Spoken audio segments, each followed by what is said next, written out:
vamos a empezar la sesión de genómica y evolución. El primer trabajo es de Ana Catalina Blázquez y su trabajo está titulado Estudio de la variabilidad genómica del virus Epstein-Barr en aislamientos de Argentina. Así que cuando quieras, pues, Catalina, creo que me dijiste Bien. bien, Sí. compartir la pantalla y si quieres probar el micro. Yo cuando falten 2 minutos, te digo 2 minutos, te aviso y vos manejate. Dale, ¿se me escucha bien? Sí, Perfecto. Bueno, muchas gracias por la presentación. Yo estoy en mi casi segundo año de doctorado, el cual realizo en el Instituto Multidisciplinario de Investigaciones en Patologías Pediátricas, que tiene sede en el Hospital de Niños Ricardo Gutiérrez, y estoy a cargo de la doctora María Victoria Preciado y el doctor Mario Alejandro Lorenzetti. Bueno, para comenzar, el virus de Epstein-Barr pertenece a la familia Herpes viridae, es el virus tipo dentro del género linfocriptovirus porque tiene la capacidad de infectar a los linfocitos B y establecer latencia en ellos. Este virus es el agente etiológico de la mononucleosis infecciosa, pero también está asociada a patologías malignas de origen linfoide y epitelial, como son el linfoma de Hodgkin y Burkitt, carcinoma nasofaringio y carcinoma gástrico. La prevalencia de cada una de estas patologías y también su asociación con el virus Epstein-Barr varía a lo largo de las diferentes regiones geográficas. Sin ir más lejos, el linfoma de Burkitt es mucho más prevalente en África respecto al resto de los continentes, así como también su asociación con el virus Epstein-Barr. Algo similar ocurre en Asia con el carcinoma nasofaringio. Bien, en base a polimorfismos en el gen EBNA2 y en la familia de genes EBNA3, el virus Epstein-Barr se clasifica en dos tipos. Epstein-Barr tipo 1, que tiene una distribución mundial, y Epstein-Barr tipo 2, que predomina en África subsahariana y también en Papúa Nueva Guinea. Actualmente, con el advenimiento de las tecnologías de secuenciación masiva, se han secuenciado más de 800 genomas completos de este virus, sin embargo, que son procedentes de diferentes regiones geográficas, pero los genomas de Sudamérica se encuentran subrepresentados. Es por eso que nuestro objetivo es caracterizar las variantes intrínsecas de los genomas de Epstein-Barr de Argentina en el contexto de secuencias de otras geografías. Para ello, inicialmente realizamos una selección de pacientes pediátricos que presentaban patologías asociadas a Epstein-Barr. En este caso, incluimos pacientes con mononucleosis infecciosa, cuyo diagnóstico fue corroborado mediante la detección de anticuerpos anti-BCA de isotipo IgM por inmunofluorescencia indirecta. También se incluyeron pacientes trasplantados con carga viral detectable al momento de la toma de muestra y pacientes con linfomas asociados a Epstein-Barr. En este caso, la asociación se confirma mediante una técnica de hibridación in situ contra microRNAs virales. Realizamos la extracción de ADN de hisopado faríngeo y PMC en el caso de los pacientes con mononucleosis infecciosa y trasplantados, y a partir de biopsias frescas en el caso de los linfomas. Luego de esto realizamos un análisis de carga viral mediante una técnica de PCR real-time, para lo cual seleccionamos, después de esto, 15 muestras con una carga viral que tenía más de 1 millón de copias por microgramo de ADN. Una vez seleccionadas estas muestras, preparamos las librerías, para lo cual usamos el kit de Short Select Target Enrichment. Este kit utiliza sondas de captura que son específicas con el virus Epstein-Barr, y de esta forma nos permite aumentar la proporción de ADN viral respecto al ADN humano. Luego, secuenciamos en un NextSeq 500. Como nuestro objetivo es evaluar cómo se comportan nuestras secuencias en el contexto mundial, descargamos 202 FASTQ de la base de datos de NCBI, procedentes de diferentes regiones geográficas y también asociados a distintas patologías. Bien, en cuanto al análisis bioinformático, rápidamente constó de un preprocesamiento de las lecturas. Luego las lecturas fueron mapeadas contra ambas referencias, Epstein-Barr tipo 1 y tipo 2, realizamos el llamado de variantes, y antes de la obtención de la secuencia consenso, realizamos una tipificación viral. Una vez generadas las secuencias consenso, realizamos un alineamiento múltiple y finalmente la reconstrucción filogenética. En este punto me parece importante aclarar que al partir de los FASTQ y analizándolos con un mismo pipeline, nos independizamos de las distintas estrategias que utilizan diferentes autores a la hora de construir la secuencia consenso. Bien, como dije antes, el virus Epstein-Barr se puede clasificar en tipo 1 o tipo 2 en base a variantes en el gen EBNA2 y la familia de genes EBNA3. Entonces, una vez realizado el mapeo contra las referencias, lo que evaluamos fue la densidad de variantes sobre estos genes al mapear contra ambas referencias, esperando encontrar un mayor número de variantes o mayor densidad de variantes cuando mapeábamos contra la referencia incorrecta. El análisis sobre ambos genes nos permite discriminar muy bien el tipo viral, pero también nos permite detectar recombinantes EBB1, EBB2 que fueron reportadas previamente por la bibliografía. En este caso, nosotros encontramos 4 recombinantes que están marcadas con un puntito celeste, y aquí podemos observar que el EBNA2 de estas secuencias, ¿sí?, es compatible o se asemeja al EBNA2 de Epstein-Barr tipo 1. Mientras que el EBNA3 de estas secuencias se asemeja al Epstein-Barr tipo 2. Finalmente, entonces, a partir de este análisis, identificamos 192 aislamientos Epstein-Barr tipo 1, 20 Epstein-Barr tipo 2 y 4 recombinantes. Las recombinantes no se incluyeron en el análisis, pero sí, a partir de las secuencias de Epstein-Barr tipo 1 y 2, realizamos un análisis filogenético en donde observamos 2 clústeres, ¿sí? Estos clústeres están soportados por un buen bootstrap y uno de ellos, más pequeño, está formado por secuencias de Epstein-Barr tipo 2, mientras que el clúster más grande está constituido por secuencias de Epstein-Barr tipo 1. Luego de esto, los análisis que continuaron los realizamos utilizando las secuencias de Epstein-Barr tipo 1 porque son las más abundantes y porque representan mejor a la mayoría de las patologías, así como también a las geografías. Bien, inicialmente evaluamos la segregación de Epstein-Barr tipo 1 en base a las patologías. Tanto el análisis de componentes principales como el estudio filogenético mostró que la segregación no depende de la patología. De la misma manera, evaluamos la segregación geográfica y en este caso encontramos 3 clústeres importantes. Uno de ellos formado principalmente por secuencias africanas, un segundo clúster constituido por secuencias del sudeste asiático y un tercer clúster formado por secuencias de Indonesia y Papúa Nueva Guinea. El análisis de componentes principales nos mostró un resultado similar. Con el componente principal 1 y 2 detectamos el clúster del sudeste asiático y también de Indonesia y Papúa Nueva Guinea. Si bien el clúster africano no pudo detectarse con estos componentes, sí se logró detectar con el componente 3. Por otro lado, en azul se encuentran las secuencias de Argentina, las cuales clusterizan junto con secuencias de Europa y también secuencias africanas. Sin embargo, 3 de nuestras secuencias ¿sí?, se agrupan con secuencias de Indonesia y Papúa Nueva Guinea. Bien, para finalizar, evaluamos el número de variantes respecto a la referencia en cada una de las secuencias. En este caso, observamos una gran variabilidad en los resultados. En este gráfico, graficamos el número de variantes respecto a la referencia en función a las diferentes regiones geográficas. Y observamos que las secuencias de Asia presentan un mayor número de variantes que el resto de las geografías, y además algunas regiones geográficas como Europa, Australia, incluso Argentina, son mucho más heterogéneas en cuanto al número de variantes que presentan.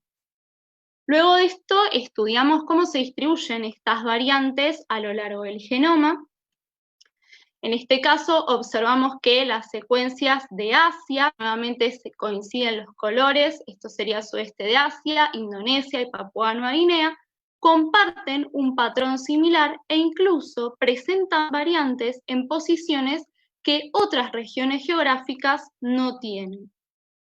Entonces, en base a esto, concluimos que las secuencias más heterogéneas son las de Argentina, y a su vez las secuencias de Asia, y en este grupo incluimos al sudeste asiático, Indonesia y Papúa Nueva Guinea, presentan una mayor cantidad de variantes respecto a la referencia, pero al mismo tiempo son el grupo más homogéneo entre sí. Para finalizar, podemos concluir que el análisis de todos los FASTQ con un mismo pipeline nos independizó de los diversos criterios aplicados por otros grupos de investigación para construir secuencias consenso. Su aplicación nos permite analizar de manera más fiable los primeros genomas de Argentina conjuntamente con los de otras regiones geográficas. Además, nuestros resultados preliminares sobre Epstein-Barr tipo 1 sugieren que la clasificación en Epstein-Barr tipo 1 y 2 no refleja la compleja variabilidad de los genomas virales, los cuales representan una marcada estructura geográfica. Y finalmente, la relación filogenética de nuestras secuencias con las de África y Europa podrían reflejar la historia migratoria de nuestro país. Muchas gracias. Bueno, Catalina, muchas gracias. Te Ay, agradezco, perdón, que no había... Ahí está. No hay problema. Quedó la verdad que muy clara la charla, me gustó mucho. Mientras bueno. esperamos que se actualicen la transmisión, para ver si aparece alguna pregunta más. Bueno, voy a empezar. Yo en realidad tengo algunas preguntas más metodológicas, porque veo como que estoy entrando un poco en este tipo de análisis. Y me gustaría saber más o menos qué tipo, si utilizaron los mismos modelos de evolución para hacer las filogenias en todo lo largo de la secuencia, o si analizaron si distintas secciones de cada secuencia evolucionaban de manera diferencial, entonces por lo tanto, bueno, podían aplicar modelos distintos. O sea, es como si la evolución se generaba por bloque o por pequeñas subpartes. Esa es la pregunta. Mira, yo inicialmente hice un árbol utilizando también un algoritmo de maximum likelihood, teniendo en cuenta todo el genoma viral, pero después realicé un análisis particionado que me dio mucho mejor, unos bootstrap mucho mejor. Me lo recomendó mi consejera y la verdad que el análisis fue mucho mejor. ¿Para eso usaste algo así como Partition Finder o algo así? Claro, exacto. Hay varios. Partition Finder.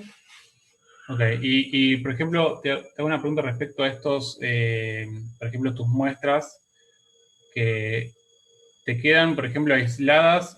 Ahí había una que estaba en Indonesia y las otras no me acuerdo en qué región estaban, en Europa, ¿no? Sí, las otras se agregan junto con Europa y África. Nuestra idea era hacer un análisis de filogenética. ¿Y qué bootstrap obtuviste entre esas muestras de diferencias? Si también agrupadas filogenéticamente o si hay diferencias como para decir, bueno, esto puede estar pasando que no, algo con la filogenia, como tengo un bootstrap bajo o algo así parecido. No, tuve un muy buen bootstrap. Yo no sé si se llega a ver en la presentación. No lo podía ver yo, por eso. Claro, todos los bootstrap que están marcados, ahí lo vuelvo a compartir, tienen, sí, dale. Son mayor a 70. A ver. Ok. Y solamente, o sea, el bootstrap, solamente no hiciste, por ejemplo, inferencias bayesianas, solamente de máximo likelihood. Sí, por ahora sí, la idea era hacer algo bayesiano para hacer filogeografía, más que nada. Ajá, exacto, por eso te preguntaba. Pero bueno, tuvimos algunos problemas. Queríamos hacer filodinamia y filogeografía, pero no muchas secuencias están datadas. Y eso es todo un tema. Claro, y en este caso aparte estás trabajando con mucha variabilidad y por ahí eso te puede complicar para hacer filogeografía. Wow, por ahí sí, pero necesitas un poco de genes neutrales o sitios neutrales para hacerlo también. Sí. Bueno, no sé a ver si alguien me puede tirar si hay preguntas en el Facebook, pero por ahora creo que quedó muy claro todo. Dame un segundo que me fijo. Creo que no, así que bueno, te agradezco un montón. Bueno, no, gracias a vos. Bueno, creo que ahora vamos a continuar con el próximo trabajo de Guillermo Benítez. No sé si está por acá, Guillermo. Sí, sí, acá estoy. Ok, bueno. Ahí comparto Guillermo va a presentar un trabajo que se llama Improving Evolutionary Trajectory Estimation Using Ancestral Reconstruction and Specific Homologous Enrichment. Así que, bueno, cuando desees, puedes comenzar. Te aviso de vuelta que lo que dije a Catalina, te aviso cuando te queden 2 minutos más o menos. Yo ahora arranco el cronómetro. Dale. Bueno, como decía Nicolás, yo me llamo Guillermo Ignacio Benítez. Estoy haciendo el doctorado en el grupo de Bioinformática Estructural de la Universidad Nacional de Quilmes, bajo la dirección de Gustavo Parisi. Y voy a presentar este trabajo que en español sería algo así como la mejora en la estimación del camino evolutivo utilizando reconstrucción ancestral y enriquecimiento de homólogos específicos. Como varios ya sabrán, la reconstrucción de secuencias ancestrales, o ASR por sus siglas en inglés, de Ancestral Sequence Extraction, es una técnica que permite estimar las secuencias, en este caso de proteínas, correspondientes a organismos extintos, mediante información de secuencias actuales. Esta técnica requiere un alineamiento de proteínas homólogas, un modelo de evolución molecular y una Perdón, filogenia. te corto un toque. Sí. Vos sabés que estoy viendo en gris y un poquito, unos pedacitos en blanco solamente de tu pantalla. Creo que no. Vos, no sé si lo ves así. Sí, yo veo lo mismo. O sea, puedo ver la presentación, pero... Se ve, pero no se ve bien claro, se ve como opaco. Y acá me chusmean que también la ven así. Si querés, detenela y arrancarla de vuelta, así. La detengo.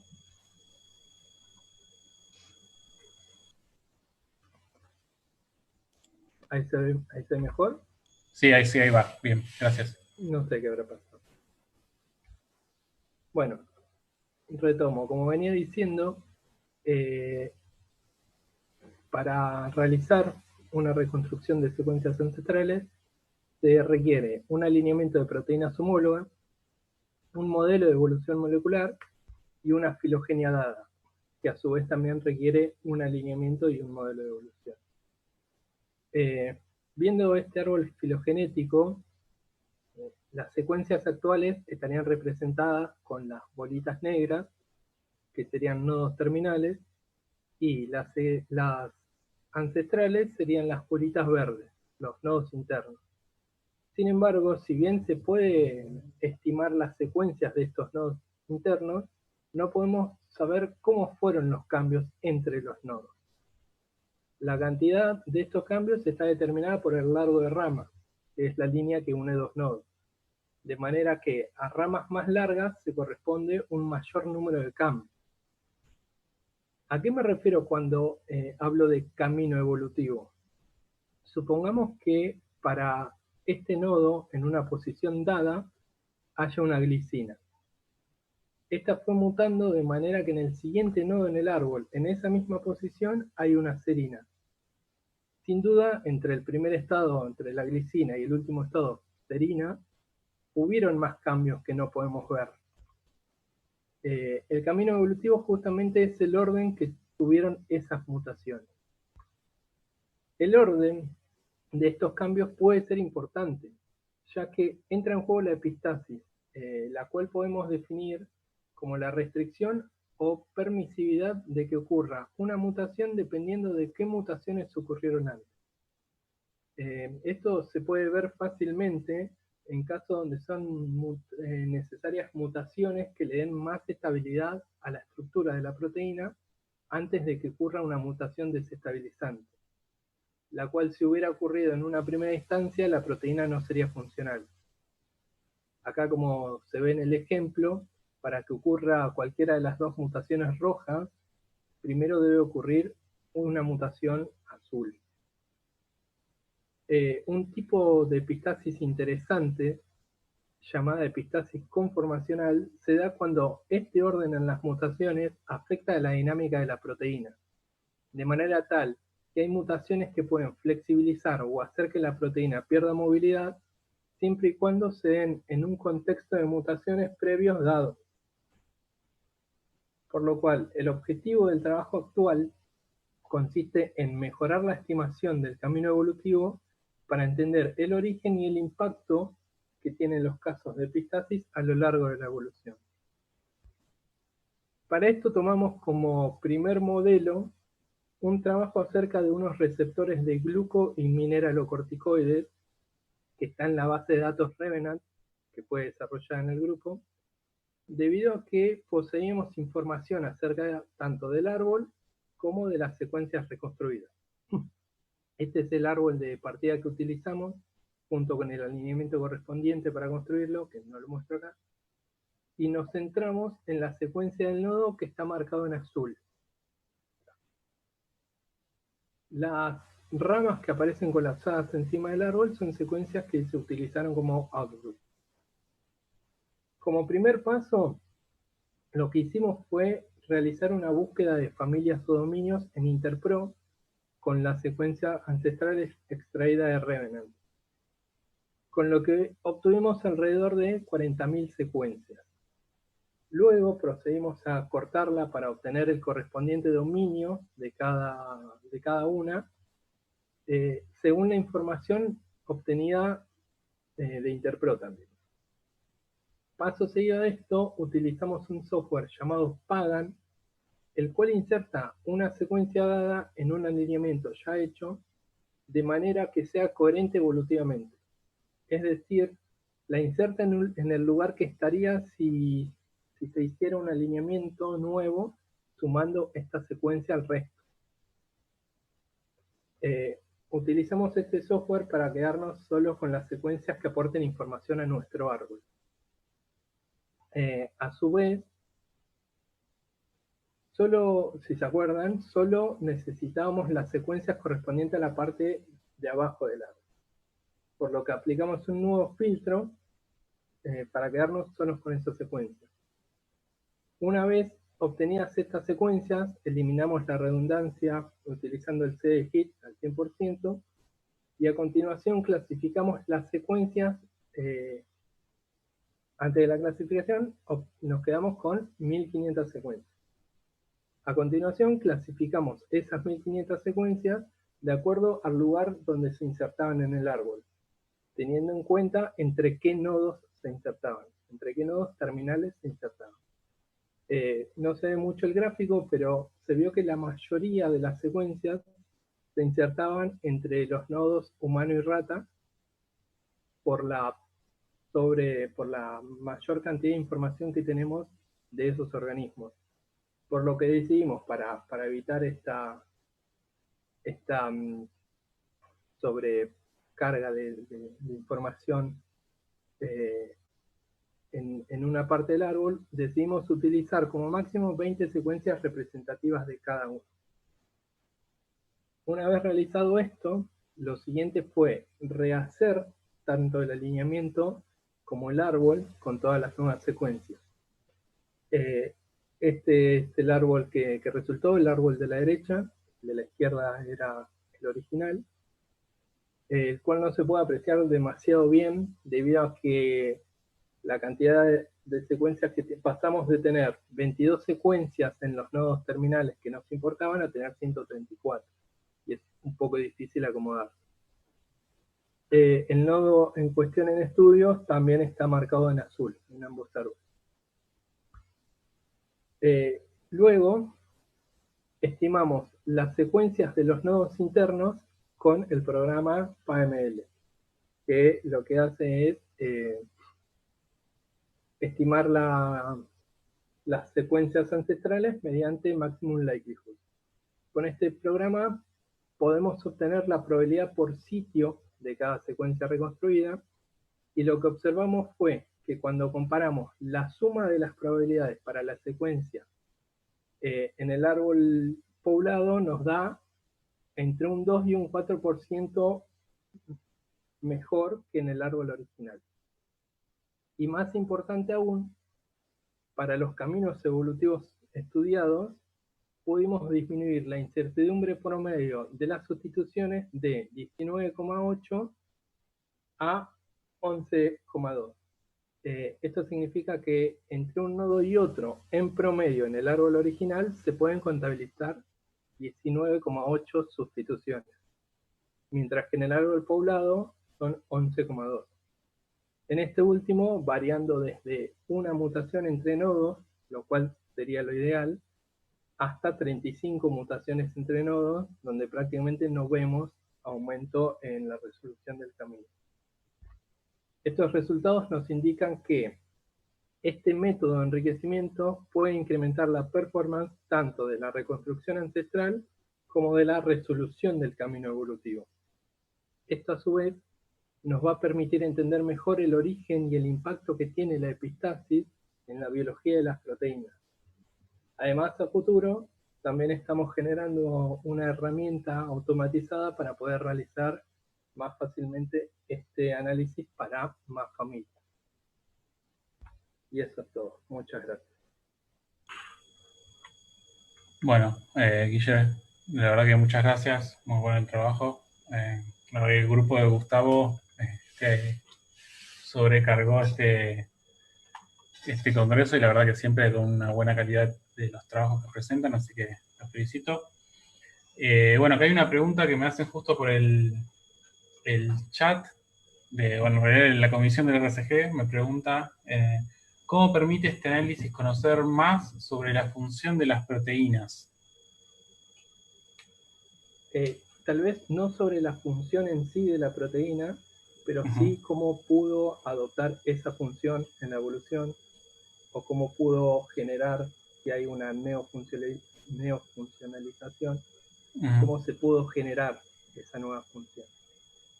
Claro. Porque la idea no es estudiar la función actual de la proteína, sino la evolución de esa función. Tal cual, sí.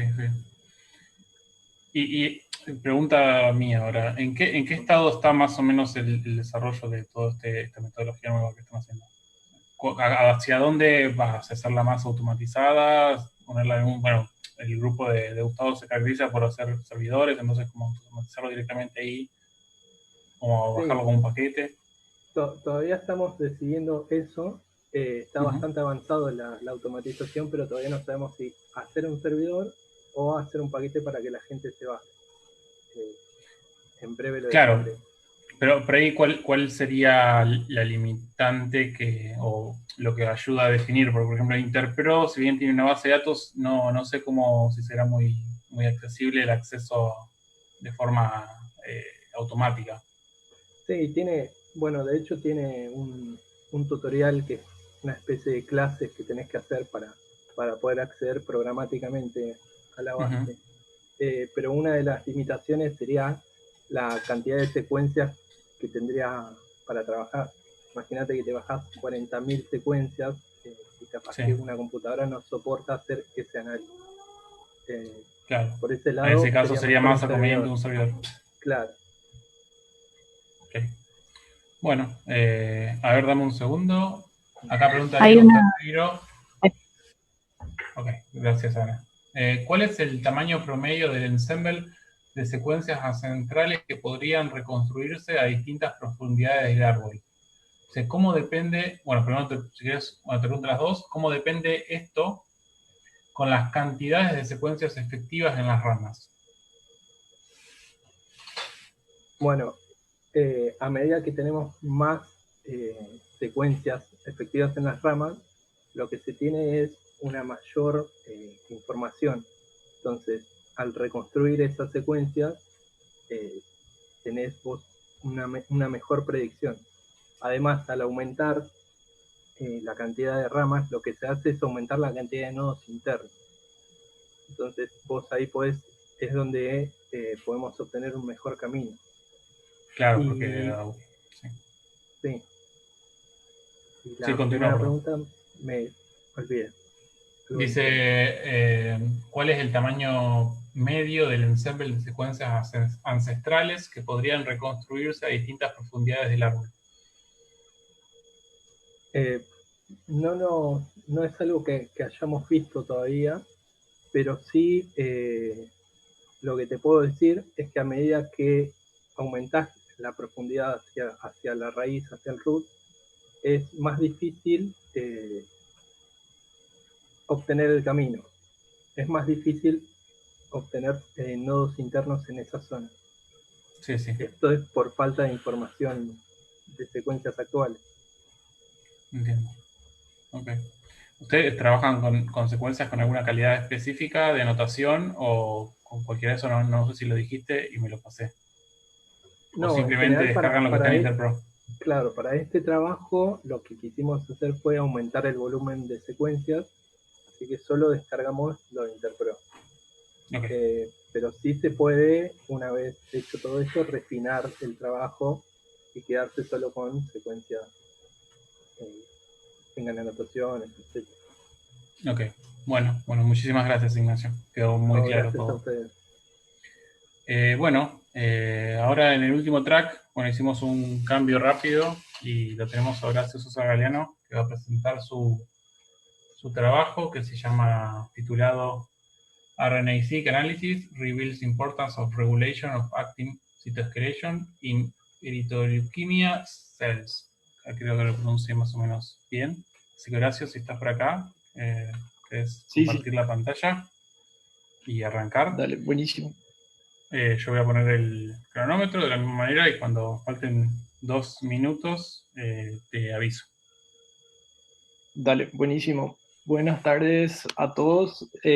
Como ya mencionó, yo soy Horacio Sosa, soy de Paraguay y me interesó mucho el Congreso porque acá en Paraguay todavía el área de bioinformática está muy no desarrollada, entonces me quise unir.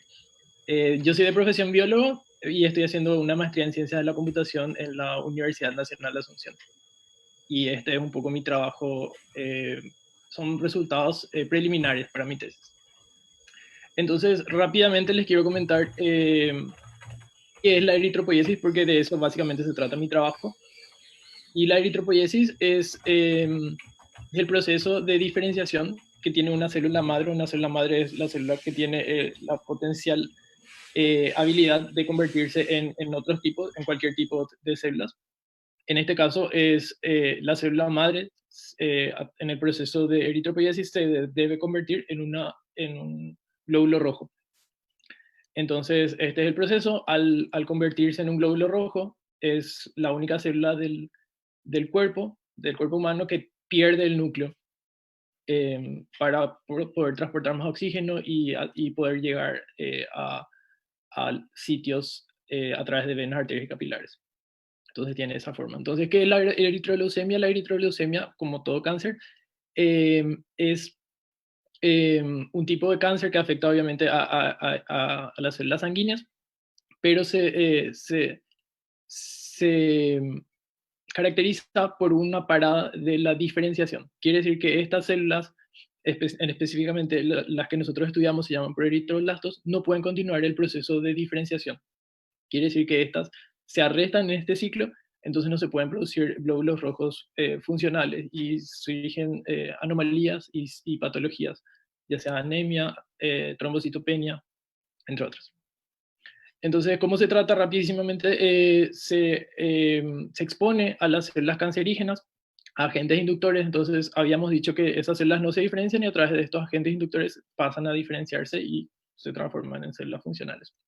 Entonces, esto es un poco el modelo que nosotros utilizamos, es el modelo de ratón.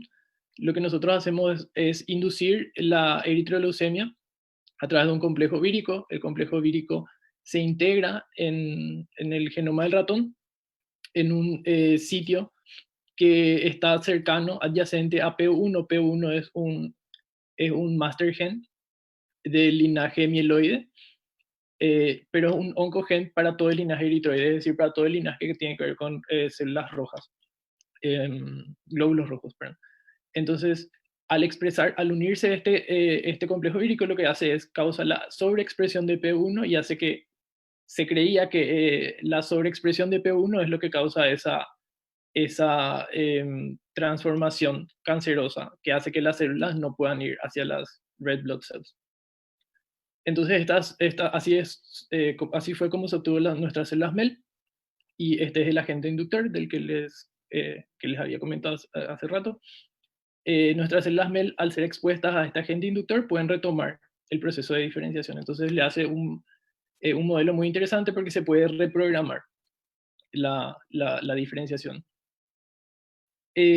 Bueno, entonces, por mucho tiempo se creyó que P1 es un oncogen para el linaje eritroide, ya que su sobreexpresión se creía que inmortalizaba las células MEL. Entonces, lo que se hizo después en el laboratorio fue obtener clones resistentes. Básicamente, lo que hicimos fue exponer las células MEL al agente inductor por 3 meses y ver cómo estaba la expresión de P1. Y básicamente nos dimos cuenta que P1 no estaba haciendo más, no se expresaba en las células resistentes, lo que nos da lo que nos indica que P1 no es el responsable de la parada de diferenciación en nuestras células MEL. Entonces, las células resistentes son células que proliferan, no se diferencian, incluso ya no se diferencian cuando se les ponen HMA, de ahí el nombre de MEL resistentes. Entonces ahí tipo nace la idea de empezar a ir buscando genes que se encargan de explicar esa resistencia a los agentes inductores, que básicamente modelan a pacientes que tienen que responden a ciertos medicamentos, pero después de cierto tiempo ya no responden. Entonces esa era la idea de las células resistentes.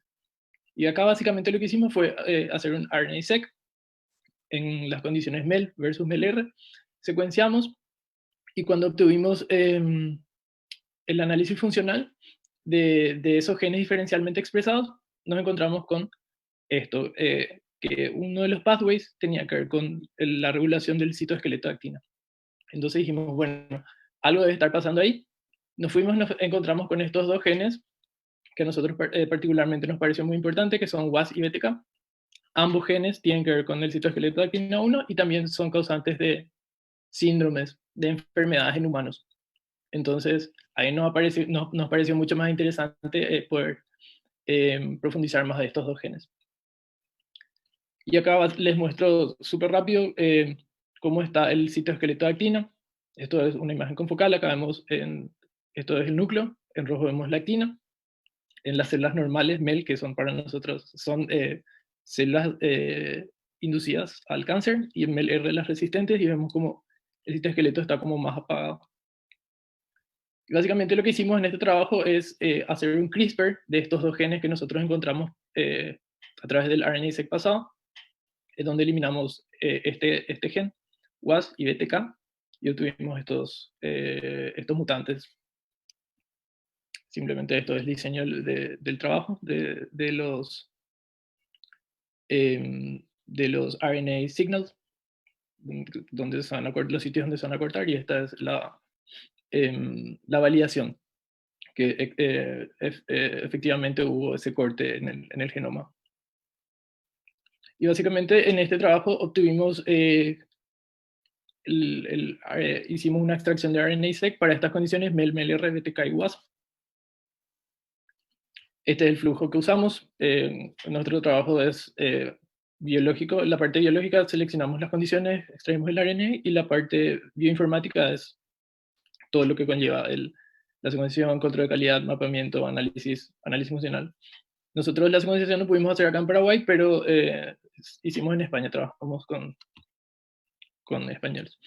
Bueno, y básicamente acá tenemos la matriz de correlación que nosotros vimos. Vemos que nuestros dos clones de Paraguas se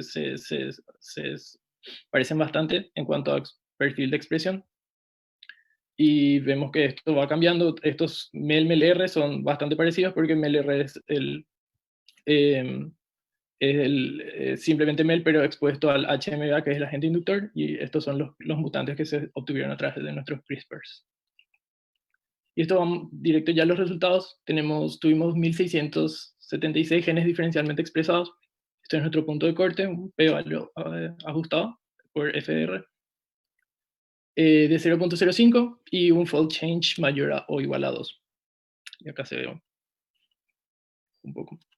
Entonces estos son nuestros genes que obtuvimos. Hay muchos genes que tienen que ver con la organización del citoesqueleto, y en la literatura se habla de que esa resistencia que ciertos pacientes presentan a agentes, a sus medicinas, tienen que ver con el citoesqueleto de actina. Entonces como que eso nos da más ganas de encontrar. Y lo que fuimos encontrando al analizar esos genes diferencialmente expresados a través Un de minuto te queda. Sí, fue básicamente esto, las ROGTPasas que están muy relacionadas al citoesqueleto. Esto acá podemos ver como en MLRs en general están muy apagadas, y en el resto se ve como que están no tan expresadas en comparación a MLR. También vemos histonas. Una característica muy importante del linaje eritroide es que, como les comenté, tienen que perder el núcleo. Y se demostró que ciertas histonas, en presencia de ciertas histonas variantes, el núcleo no se pierde. Y acá tenemos un montón de histonas variantes en MLR y en las otras, en comparación a las otras condiciones.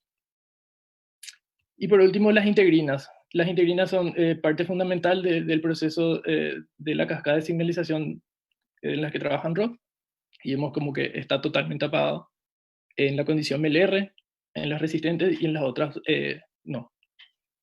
Entonces, los resultados preliminares sugieren que las ROGTPasa podrían jugar un papel importante en el proceso de la diferenciación eritroide, así también como las integrinas y las histonas variantes. Y estos resultados son muy preliminares todavía, pero serían el cimiento para buscar genes candidatos para una validación experimental. Este es nuestro equipo y muchas gracias. No sé si tienen alguna pregunta.